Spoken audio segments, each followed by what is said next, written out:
अमीर और गरीब बहन का ससुराल। ऐश्वर्या को दो बेटियां होती हैं। उसकी पहली बेटी बहुत ज्यादा काली थी और दूसरी बेटी बहुत गोरी। ऐश्वर्या को शुरू से अपनी बड़ी बेटी से बिल्कुल भी लगाव नहीं था। वो उसके काले रंग की वजह से उसे जरा भी पसंद नहीं करती थी और इसका कारण ये था कि उसका पति बहुत ज्यादा गोरा था और ऐश्वर्या भी बहुत ज्यादा गोरी थी, जिसके चलते कई बार उसका पति अभिषेक ऐश्वर्या से लड़ाई लड़ाई में कह देता है, अरे तुम जैसी औरत पर मुझे जरा भी भरोसा नहीं है। पता नहीं कहां तूने अपना मुंह काला करवाया होगा जो तेरी ये काली बेटी इस घर में जन्म लेकर पैदा हुई। आप ये कैसी बातें कर रहे हो? आपको जरा भी अंदाजा है कि आपने मेरे बारे में क्या कहा है? मेरी शादी हुई है जब से मैं इस घर से बाहर तक नहीं निकली हूँ और आप मुझे नहीं बल्कि मेरे कैरेक्टर के ऊपर उंगली उठा रहे हो।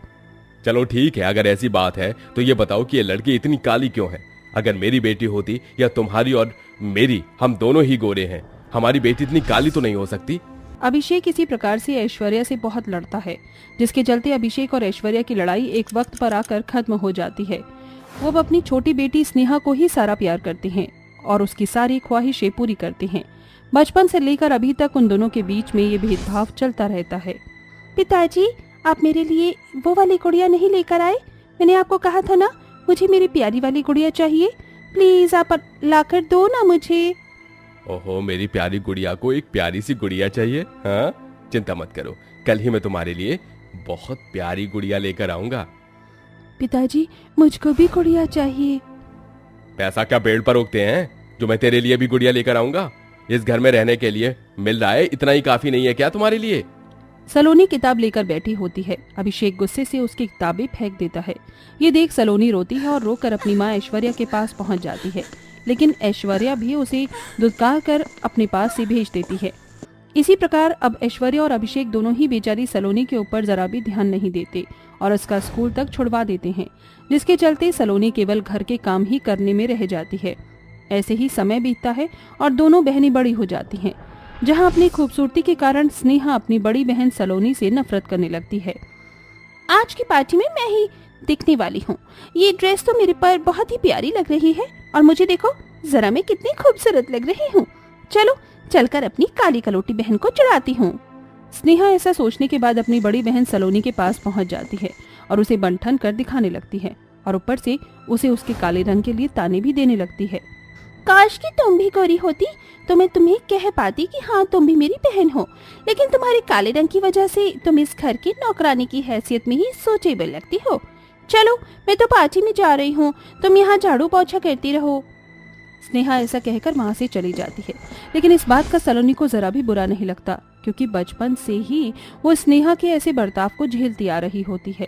अब दोनों शादी के लायक हो जाती हैं, जिसके चलते अभिषेक और ऐश्वर्या दोनों ही सबसे पहले अपनी छोटी बेटी के लिए अमीर घराने का रिश्ता ढूंढने लगते हैं। बहुत जल्द उन्हें एक अमीर घराने का रिश्ता भी मिल जाता है, जिसके बाद वो अपनी गोरी बेटी की पहले ही शादी कर देते हैं। अरे स्नेहा, तुम्हारी बहुत अमीर घराने में शादी हुई है।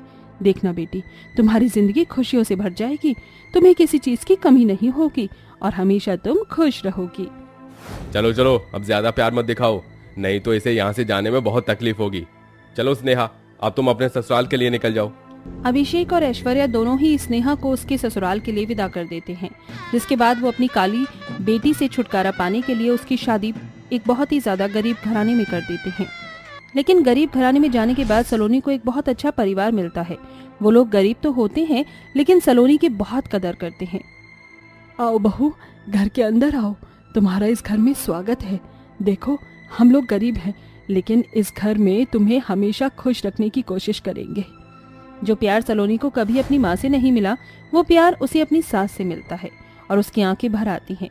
वहीं उसका पति अर्जुन बहुत समझदार होता है और एक छोटी सी फैक्ट्री में काम करके वो अपने घर का जैसे तैसे गुजारा करता है।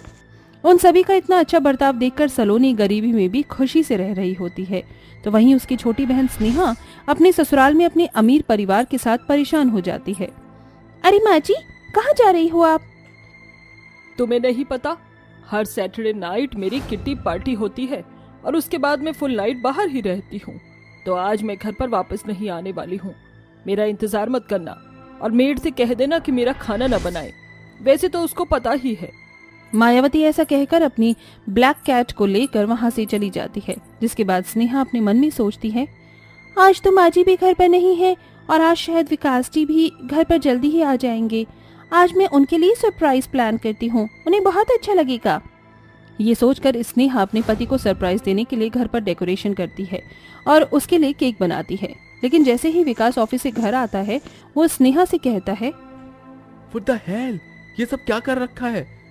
तुम पागल हो गई हो क्या? तुम्हें पता होना चाहिए कि मैं ऑफिस में कितना फ्रस्ट्रेटेड हो जाता हूँ और फिर यहाँ आकर मैं सोचता हूँ कि मुझे थोड़ा सा रेस्ट मिले, लेकिन तुम हो कि पूरे घर को बिखेर कर रखा है। विकास का ऐसा बर्ताव स्नेहा को बहुत अजीब लगता है। वो हमेशा उससे रूड बिहेव करता है, यहाँ तक कि वो उसके साथ कहीं घूमने फिरने भी नहीं जाता। ऐसे ही कुछ दिन बीत जाते हैं और ऐसे ही एक दिन स्नेहा के मन में अपनी गरीब बहन से मिलने के लिए सोच आती है। मैं तो एक लग्जरी लाइफ जी रही हूँ, लेकिन मैं देखूँ तो सही मेरी गरीब बहन का क्या हाल हो रखा है। आज मैं उससे उसके घर पर मिलने जाती हूँ और उसकी बहुत सारी बेइज्जती करूंगी। ऐसा करके मुझे बहुत सुकून मिलेगा। स्नेहा ऐसा ही सोचकर अपनी गरीब काली बहन के घर पहुंच जाती है, जहां सलोनी उसका बहुत अच्छे से स्वागत करती है। ओह माय गॉड, तुम्हारी तो बहुत ही बुरी हालत है। तुम इतने गरीब परिवार में रह रही हो। छी छी छी छी, यहाँ तो बैठने के लिए साफ कुर्सी तक नहीं है। तुम्हें पता है ना मैं कितनी बड़ी हवेली में रहती हूँ। मेरे चारों तरफ नौकर चाकर घूमते हैं। तभी अर्जुन कुर्सी साफ करके स्नेहा को देता है। साली साहिबा, आप यहाँ पर बैठिए, मैं आपके लिए समोसे लेकर आता हूँ। ओहो, वेरी टिपिकल शब्द। तुम्हारा मुझे साली साहिबा बोलने की जरूरत नहीं है। I don't like it. और हाँ, वो बाहर के समोसे में खाना पसंद नहीं करती। मुझे तो 5 स्टार होटल के समोसे ही पसंद आते हैं और वो लाने की तुम्हारी हैसियत ही नहीं होगी। ये कहने के बाद स्नेहा वापस अपने घर आ जाती है, जहाँ वो अपने पति विकास को मूवी देखने के लिए कहती है। लेकिन विकास तेज ऊंची आवाज में कहता है, तुम्हें समझ क्यों नहीं आता है? मैं तुम्हारी तरह फोकट में अपना टाइम वेस्ट नहीं करता। मेरे पास कहीं जाने का कोई टाइम नहीं है। मुझे अपने ऑफिस का बहुत सारा काम है। ये लो कार्ड, जहाँ जाना है वहाँ जाओ, शॉपिंग करना है शॉपिंग करो, बस मेरा पीछा छोड़ो। ऐसा कहने के बाद विकास अपने काम में लग जाता है। इसी के चलते स्नेहा को अपनी गलती का पछतावा होता है और वो अपने आप से कहती है, सब कुछ है मेरे पास, अमीर परिवार, पैसा, बंगला, लेकिन इन सब चीजों के होने के बाद मुझे वो खुशी नहीं है जो खुशी मुझे मेरी गरीब बहन के घर में उसके चेहरे पर देखने को मिली। सब कुछ होने के बाद भी मैं अकेली हूँ, लेकिन मेरी बहन के पास कुछ भी न होकर वो बहुत खुश है। कुछ टाइम बाद स्नेहा अपनी गलती की माफी मांगने के लिए अपनी बहन के घर जाती है, जहां अब उसकी हालत सुधर चुकी थी, क्योंकि उन दोनों ने समझदारी के चलते एक समोसे की दुकान खोली और उससे उन्होंने कमाने का साधन खोज लिया, जिसके चलते अब उनकी रोजाना की कमाई से वो अपने घर की परेशानियों को दूर कर देते हैं और अपने जीवन में खुशी खुशी रहने लगते हैं। दीदी, मुझे माफ कर दो। मैंने हमेशा से आपको बहुत बुरा भला कहा और माँ पिताजी ने भी आपको कुछ नहीं समझा, लेकिन आज जब मैं अकेली हुई तो मुझे पता चला कि अकेले होने का एहसास कैसा होता है। धत पगली, तू मुझसे छोटी है, तुझे मुझसे माफी मांगने की जरूरत नहीं है। आज मैं तुझे अपने हाथों से बने हुए समोसे खिलाऊंगी। सलोनी अपने हाथों से स्नेहा को समोसे खिलाती है। अपनी बड़ी बहन का ये प्यार देखकर सलोनी बहुत खुश होती है। उस दिन के बाद से उन दोनों के बीच सब कुछ ठीक हो जाता है और वो दोनों बहनें खुशी खुशी रहने लगती हैं। गरीब नंद भाभी की जादुई बैंगन खेती। कड़ी धूप में महेश अपने बैंगन के खेत में खाद डालकर पानी डाल रहा था और उसे उपजाऊ बनाने के लिए कुछ दिनों से कड़ी मेहनत कर रहा था। ये क्या, इतने दिनों से सोच रहा हूँ कि अच्छे बैंगन आ जाएं तो बाजार में बेच दूंगा। इतने दिन से घर में ठीक से किसी ने कुछ भी नहीं खाया है और माँ की दवाई का भी समय हो गया है और सिर्फ इतने ही बैंगन आए हैं खेत में। अब मैं सरपंच जी को क्या दूंगा और बाजार में क्या बेचूंगा? हे भगवान, मुझ पर अपनी थोड़ी दया दृष्टि डालो। ऐसा कहकर महेश फिर से अपने खेत में काम करने लगता है और आए हुए 10-20 बैंगनों को इकट्ठा कर लेता है। इतने में सरपंच एक आदमी के साथ आता है, जो कि सरपंच के सर पर छाता पकड़े हुए था। अरे महेश, तुम्हारा पूरा महीना हो चुका है, बैंगन तो 20 दिन में आ जाते हैं। कहाँ है मेरे बैंगन? तुमने मुझसे इतने सारे पैसे लिए हैं इस बैंगन को खेत में लगाने के लिए। तुमने वादा किया था, या तो पैसे दोगे या बैंगन। अब बैंगन नहीं तो पैसे पेश करो, चलो। साहब, मैं आपके आगे हाथ जोड़ता हूँ, मुझे थोड़ा सा समय और दे दीजिए या फिर इतने बैंगन ले लीजिए, क्योंकि सही से खेत उपजाऊ नहीं हो रही है। अरे तेरा तो 2 महीने से यही नाटक चल रहा है, और कान खोल कर सुन ले, अब मैं तुझे और पैसे नहीं दूंगा। मैं नहीं जानता कैसे भी करके मेरे पैसे चुका या उतने बैंगनों से भरपाई कर। 1 हफ्ते की तुझे मोहलत दे रहा हूँ। साहब, इतनी जल्दी मैं आपको कैसे पैसे लौटाऊंगा? थोड़ा और समय दे दीजिए। मुझे तेरी कोई और बात नहीं सुननी है। सरपंच महेश को खरी खोटी सुनाकर चला जाता है। वहीं बेचारा महेश अपने बचे कुचे बैंगन लेकर मंडी में बेचने जाता है, लेकिन अधिकतर किसान बैंगन बेच रहे थे, जिस वजह से उसके बैंगन भी नहीं बिकते और वो वापस घर आ जाता है। प्रियंका, सुमन, अरे कोई पानी देना। ये लीजिए भैया। अजी क्या हुआ? आप बहुत मुरझाई हुई लग रही हैं। कल से भी सादा, कुछ तो कहिए। क्या बताऊं, कुछ समझ नहीं आ रहा। घर की स्थिति से अच्छे से वाकिफ हूँ और खेत बिल्कुल भी उपजाऊ नहीं हो रही है। 15-16 बैंगन ही ठीक से आए हैं। अब मैं सरपंच जी के पैसे कैसे चुकाऊंगा? आप चिंता क्यों करते हैं? भगवान जरूर कुछ कृपा कर देंगे। हो सकता है वो हमारा इम्तिहान ले रही हो। माँ, मुझे जलेबी खानी है, आज दिला दो ना। हाँ माँ, अनुराग कब से जलेबी की रट लगाए बैठा है। अब तो मुझे भी जलेबी चखने का मन हो रहा है। बेटा सब्र करो, थोड़े दिन बाद मैं तुम्हें खुद जलेबी खिला दूंगी, पर अभी पैसे नहीं हैं। पापा का काम नहीं चल रहा है ना। माँ, आप ये बात हमें 3-4 दिन से कह रही हो।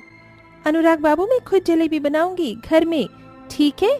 सामान लाने के बाद। अरे बेटा। सुमन कुछ कहती इससे पहले रोहिणी के कमरे से कुछ बर्तन गिरने की आवाज आती है।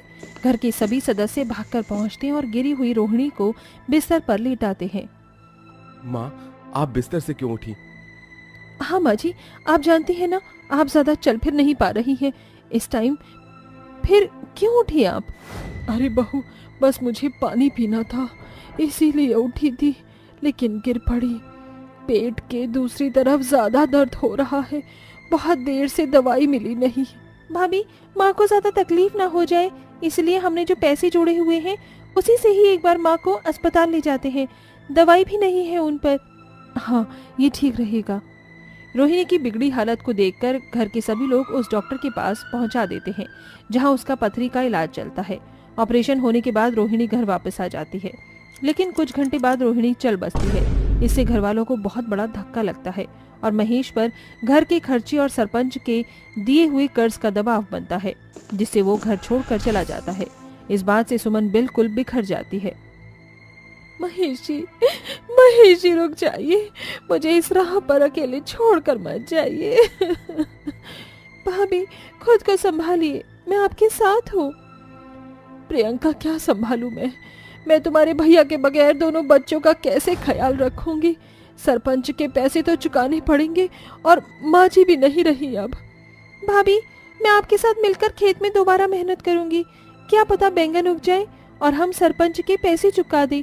चलिए वहीं चलते हैं, अभी शाम के 4 बजे हैं। बच्चों, तुम दोनों यहाँ से कहीं मत जाना, हम अभी आते हैं। ठीक है बुआ। फिर दोनों ननंद भाभी खेत में जाकर दोबारा खाद डालने की प्रक्रिया करते हैं। कुछ देर बाद एक विकलांग व्यक्ति बैसाखी से गुजरता है तो गिर पड़ता है। तभी ननंद भाभी मिलकर उस व्यक्ति को बैठाते हैं। भाई साहब, आप ठीक तो हैं? इतनी बुरी दशा में आप कहाँ जा रहे थे? अब क्या बताऊं, मैं बेचारा गरीब खाने के लिए इधर उधर भटक रहा हूँ तो पत्थर से टकरा कर गिर पड़ा अभी। हाँ, आप परेशान मत होइए, हमारे घर चलिए, हम आपको खाना खिलाते हैं। भाभी, 2 बैंगन पड़े हैं, उसी का भरता बना देती हूँ मैं, आप आइए। घर जाकर ननंद भाभी उस विकलांग व्यक्ति को बचे हुए 2 बैंगन का भरता बनाकर खिलाती हैं, उनकी सेवा करती हैं। तभी खुश होकर वो एक देवता के रूप में आ जाते हैं। सुमन और प्रियंका, मैं तुम दोनों से अत्यंत प्रसन्न हूँ। तुम में दया दृष्टि के भाव है। एक अनजान व्यक्ति होने के बाद भी तुमने मेरी सेवा की, मुझे खाना खिलाया, इसलिए तुम अपनी परीक्षा में पास हुए। दरअसल मैं गरीब लोगों की मदद करता हूँ और फलस्वरूप तुम्हें आशीर्वाद देता हूँ कि तुम्हारा बैंगन का बंजर खेत एक जादुई बैंगन के खेत में बदल जाए। और याद रखना, ये कभी खराब नहीं होगा और एक तोड़ते ही दूसरा आ जाएगा। भगवान, आपका बहुत बहुत शुक्रिया, आपकी जय हो। ये सुनते ही वो देव रूपी अवतार अंतर्ध्यान हो जाता है, जिसके बाद नंद भाभिया वापस अपने खेत पर जाते हैं, जहाँ ढेर सारे जादुई बैंगन को देखकर वो आश्चर्यचकित हो जाते हैं।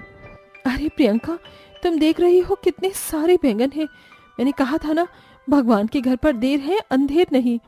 हाँ भाभी, आपने ठीक कहा, पर अब हमें अपना फल मिल चुका है, हमारे घर की गरीबी खत्म हो जाएगी। मैं इन बैंगनों को तोड़ती हूँ, फिर मंडी में बेचने चलेंगे।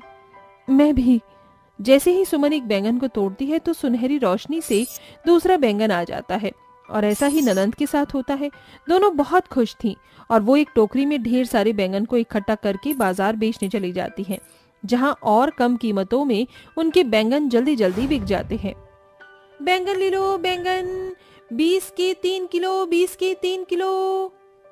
बहन जी, ये मैं क्या सुन रही हूँ? इतने सस्ते बैंगन पूरे बाजार में सिर्फ यही है। आप ना मुझे 5 किलो दे दीजिए, घर पर बैंगन के पकौड़े बनाने हैं। ये लीजिए बहन जी। सस्ते बैंगन बेचने पर कुछ ही घंटे में सुमन और प्रियंका के सारे बैंगन खत्म हो जाते हैं। उन्हें बहुत मुनाफा मिलता है और वो सरपंच के सारे पैसे चुका देते हैं।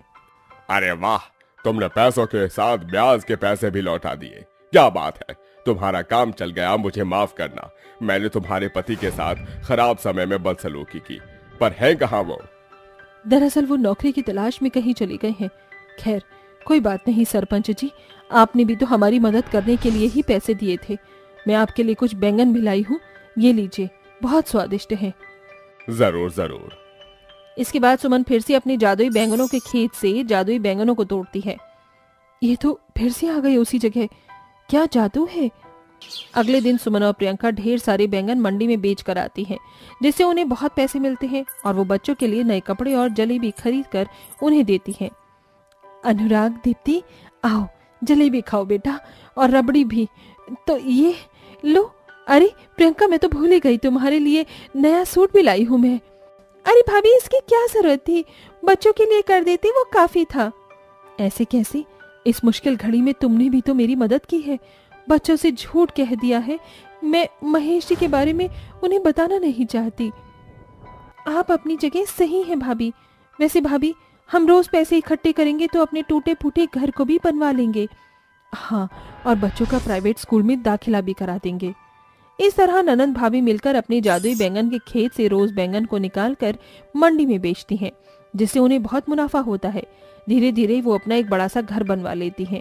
वहीं बच्चों का भी अच्छे स्कूल में दाखिला हो जाता है और प्रियंका की भी एक अच्छी जगह शादी हो जाती है। इस तरह उनके घर की सारी गरीबी मिट जाती है और सुमन जादुई बैंगन खेत की मदद से गरीब लोगों की मदद करके खुशी खुशी रहने लगती है। गोरी घमंडी जेठानी। सुबह सुबह ये गरम गरम अदरक की चाय पीकर तो मजा ही आ गया। ये सुबह सुबह कौन बेल बजा रहा है? रुको बाबा, आ रही हूँ। प्रमोद, ये लड़की कौन है और तुम दोनों शादी के जोड़े में क्या कर रहे हो? माँ देखो, गुस्सा मत होना, लेकिन मैं और तारा एक दूसरे से बहुत प्यार करते थे, इसलिए हम दोनों ने शादी कर ली। तारा इस शहर के सबसे बड़े बिजनेसमैन की इकलौती बेटी है और ये अपने साथ कितना सारा दहेज भी लेकर आई है। अब देखिए तो जरा प्लीज। इतना सारा दहेज, ऊपर से दिखने में भी काफी सुंदर है। अब जो होना था सो हो गया। घर में आई लक्ष्मी को ऐसे नहीं भगाया जाता है। गोमती अंदर आती है और आरती की थाली ले जाकर अपने बहू और बेटे का स्वागत करती है। गोमती लालच की वजह से इस शादी को मंजूर तो कर लेती है। ऐसे ही समय बीतता रहता है। गोमती अपनी बहू तारा को अपने सराखों पर बिठाकर रखती है और उसे घर का कोई भी काम नहीं करने देती है। ये सब देखकर गोमती का छोटा बेटा आशीष मन ही मन सोचता है, भैया ने अपनी मर्जी से शादी कर ली और उसके बाद भी माँ भाभी को इतना प्यार करती है। क्यों ना मैं भी नयन से शादी कर ही लूं। शादी के बाद तो माँ मेरी और नयन की शादी को भी एक्सेप्ट कर लेगी। गोमती का छोटा बेटा आशीष नयन नाम की लड़की से प्यार करता था। दरअसल नयन दिखने में काफी काली थी और एक गरीब घर से भी थी, जिसके चलते आशीष इस बारे में अपनी माँ को नहीं बताता और मंदिर में जाकर नयन से शादी कर लेता है, यही सोचकर कि जैसे उसके बड़े भैया और भाभी की शादी को उसकी माँ ने मंजूर कर दिया था, वैसे ही उनकी भी शादी को मंजूर कर लेगी। लेकिन ये आशीष की गलतफहमी होती है। आशीष, ये तूने क्या कर दिया? तूने भी अपने बड़े भाई की तरह मुझसे बिना बताए मंदिर में शादी कर ली। मैंने सोचा था तेरी शादी तो मैं धूमधाम से करवाऊंगी, लेकिन नहीं, तूने तो मेरे सारे सपनों पर पानी फेर दिया। तेरा बड़ा भाई तो कम से कम इतनी सुंदर और अमीर घर की लड़की लेकर आया था, और तू इस गरीब और काली को मेरे घर की बहू बनाकर ले आया, ये सोचकर कि मैं तुम दोनों की शादी को मंजूर कर लूंगी। माँ, नयन मेरी पत्नी है और आप मेरी पत्नी की ऐसी बेइज्जती नहीं कर सकती हो। अगर आपको ये शादी मंजूर नहीं है तो कोई बात नहीं है, मैं और नयन घर छोड़कर हमेशा हमेशा के लिए चले जाएंगे। आप परेशान मत होइए। अपने बेटे की घर छोड़कर जाने की बात को सुनकर गोमती डर जाती है और ना चाहते हुए भी मजबूरन इस शादी को मंजूर कर लेती है। नयन भले ही गरीब घर से होती है, लेकिन नयन में संस्कारों की कोई भी कमी नहीं होती। शादी के बाद नयन अपनी शादीशुदा जिंदगी की सारी जिम्मेदारियों को अच्छे से संभालती है, लेकिन वहीं नयन की जेठानी तारा शादी के बाद भी शॉर्ट मॉडर्न ड्रेस पहनकर घूमना, क्लब जाना और शॉपिंग करना, बस यही काम उसका रह गया था। तारा घर के किसी भी काम को हाथ नहीं लगाती थी, लेकिन ये सब देखकर भी गोमती को कोई फर्क नहीं पड़ता था और वो सिर्फ अपनी बड़ी बहू से ही प्यार करती थी। तारा बहू, आज हमारे पड़ोस में सत्संग है, चल जल्दी से ये साड़ी पहनकर तैयार हो जा, हम लोगों को सत्संग में जाना है। माँ जी, मेरे पास इन बकवास और फालतू चीजों के लिए टाइम नहीं है, मुझे इन चीजों में जरा भी इंटरेस्ट नहीं है। मुझे वैसे भी मेरी पार्टी के लिए जाना है और मैं लेट हो रही हूँ, तो आप अकेली ही जाइए। इतना कहकर तारा वहां से चली जाती है। तारा का ऐसा जवाब सुनकर गोमती को बुरा तो लगता है, लेकिन वो कुछ कहती नहीं है। ऐसे ही समय बीतता रहता है और घर के सारे कामकाज की जिम्मेदारी बेचारी नयन पर आ जाती है। समय गुजरने के साथ साथ सबको पता चलता है कि नयन प्रेग्नेंट है, लेकिन नयन की प्रेगनेंसी के बारे में सुनकर भी गोमती को कोई फर्क नहीं पड़ता है और वो सारे काम नयन से ही करवाती है। ऐसे ही नयन की प्रेगनेंसी को 1 महीना बीत जाता है और तारा भी प्रेग्नेंट हो जाती है। बहू, ये ले, मैं तेरे लिए ये देसी घी का बादाम का हलवा बनाकर लाई हूँ, इसे खाने से बच्चा तंदुरुस्त पैदा होता है। आप पागल हो गई हैं क्या? मैं इतना ऑयली खाना खाऊंगी? इसको खाने से तो मेरा सारा का सारा फिगर बिगड़ जाएगा। आप इसे ले जाकर फेंक दीजिए, मुझे ये नहीं खाना। बहू खाने का सामान नहीं फेंकते हैं। माँ जी, अगर तारा भाभी ये हलवा नहीं खा रही है तो इसे मैं खा सकती हूँ। सुबह से मैंने कुछ भी नहीं खाया है और मेरा मीठा खाने का भी मन हो रहा है। घर बसा नहीं और भिखारी पहले ही आ गए। ये हलवा आप इसे ही दे दीजिए, वैसे भी इसकी शक्ल काली और बदसूरत है। अगर ये मोटी भी हो जाएगी तो इससे क्या ही फर्क पड़ेगा। कितनी बार बोला है, जब भी मेरी बहू कुछ खाने जाया करे तो मत आया कर, लेकिन नहीं, हमेशा मुंह उठाकर आ जाती है। तुझे जो मैंने काम बोला था वो तूने किए हैं भी कि नहीं? माँ जी, मैंने सारे काम कर दिए हैं। तो खड़ी खड़ी मेरी शक्ल क्या देख रही है? जा यहाँ से और मेरी बहू को खाने दे। अगर आइंदा मेरी बहू का खाना मांगने की कोशिश की तो मुझसे बुरा कोई नहीं होगा। एक तो ना शक्ल है और ना ही तमीज, पता नहीं कैसी बहू से मेरा पाला पड़ गया है। गोमती की बात सुनकर नयन वहां से रोती हुई चली जाती है और अपने कमरे में बैठकर रोने लगती है। ऐसे ही समय बीतता है और नयन के 9 महीने पूरे हो जाते हैं, जिसके बाद नयन एक बहुत सुंदर और प्यारी सी बेटी को जन्म देती है। लेकिन इसके बावजूद भी गोमती का स्वभाव नहीं बदलता। कान खोल कर सुन, मैं 2 दिनों के लिए बाहर जा रही हूँ। मेरे पीठ पीछे घर के सारे कामकाज अच्छे से करियो। और हाँ, मेरी बहू तारा को परेशान करने की कोई जरूरत नहीं है। उसे जो भी चीज चाहिए हो वो ला कर देना और उसका ख्याल रखना। तारा बहू, मैंने इसे सब अच्छे से समझा दिया है। तुझे भी कोई चीज की जरूरत हो तो इससे कह देना। इतना कहकर गोमती वहां से चली जाती है और नयन अपनी सास के कहे मुताबिक तारा का ख्याल रखती है। भाभी, मैंने आपको कितनी बार मना किया है, ऐसी हालत में ये हील्स नहीं पहननी चाहिए। भगवान ना करे अगर आप इस हील्स में गिर गई तो इससे आपको और आपके होने वाले बच्चे को काफी नुकसान हो सकता है। अपनी बकवास बातें बंद करो, समझी? तुम्हें खुद को तो फैशन का कोई सेंस है नहीं और मुझे बता रही हो। मैं इतने सालों से हील्स पहन रही हूँ, आज तक मैं गिरी नहीं। अब कैसे मैं गिर जाऊंगी? आइंदा अगर मेरे कपड़ों या हील्स को लेकर मुझे टोकने की कोशिश की तो देखना, तुम्हें माँ जी से कहकर ऐसी डांट खिलवाऊंगी कि 100 जन्म याद रखोगी। तारा की बात सुनकर नयन कुछ नहीं कहती और वहां से चली जाती है कि तभी थोड़ी देर में तारा जैसे ही सीढ़ियों से नीचे आ रही होती है तो उसका हील की वजह से पैर मुड़ जाता है और वो सीढ़ियों से नीचे गिर जाती है। तारा की चिल्लाने की आवाज सुनकर नयन वहां भागी भागी आती है। भाभी, आप गिर कैसे गई? और ये क्या? आपको तो बहुत ज्यादा ब्लीडिंग हो रही है। आप हिम्मत रखिए, मैं अभी एम्बुलेंस को कॉल करती हूँ। नयन जल्दी से एम्बुलेंस को कॉल करती है, जिसके बाद एम्बुलेंस आकर तारा को ले जाती है। डॉक्टर, तारा भाभी ठीक तो है ना? उनकी कंडीशन ज्यादा तो खराब नहीं है ना? देखिए, अभी हम कुछ नहीं कह सकते हैं। गिरने की वजह से काफी ब्लड लॉस हुआ है और उनके ब्लड का ग्रुप हमारे हॉस्पिटल में अभी अवेलेबल नहीं है।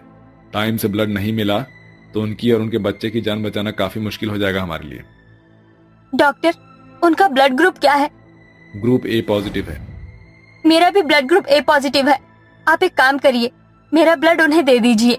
डॉक्टर नयन को ले जाते हैं और नयन का ब्लड लेकर तारा की बॉडी में ट्रांसफर करते हैं, जिसके बाद तारा का ऑपरेशन होता है और तारा का बच्चा दोनों को ही कुछ नहीं होता।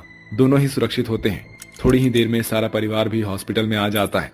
डॉक्टर से जब तारा को इन सारी बातों का पता चलता है तो तारा को अपनी गलती का एहसास होता है और वो नयन से माफी मांगती है।